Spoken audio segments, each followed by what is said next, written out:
ఏం చేస్తాను మోక్ష నువ్వు ఈడ ఈడ ఈడ అంటే నువ్వు ఈడ పూస్తా ఉండవా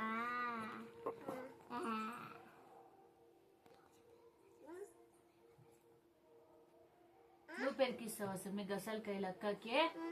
ఎగరొద్దు అని చెప్తా ఉండవా సరిపోయాం ఇదా ఇదా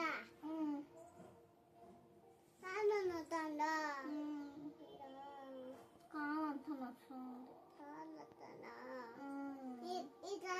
ఈ కలిసిందిలే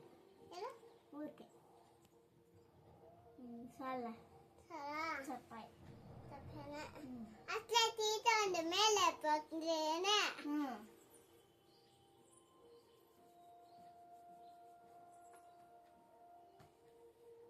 ఇదా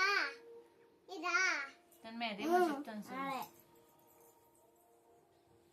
యాడంటే పడిపోయింది అది మెక్క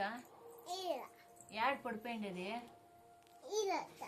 నాకు తెలుసు అక్క యాడ్ పడిపోయేసి వచ్చిండేది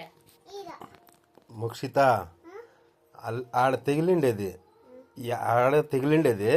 యాడ పడిపోయిండేది అక్క యావ జాగాలో పడి తగిలించుకోండేది యావుడ స్కూల్లోనా యాడ తగిలిందా ఏం పెరుక్కోలేకపోయానంట గొసాకాయలు పెరుక్కోలేకపోయానంట హైట్ గా ఉండే కదా చెట్లు ఏమిటికంటే పెరుక్కోలేకపోయింది నువ్వు పెరికిస్తావా దానికి నా హైట్ ఉండవా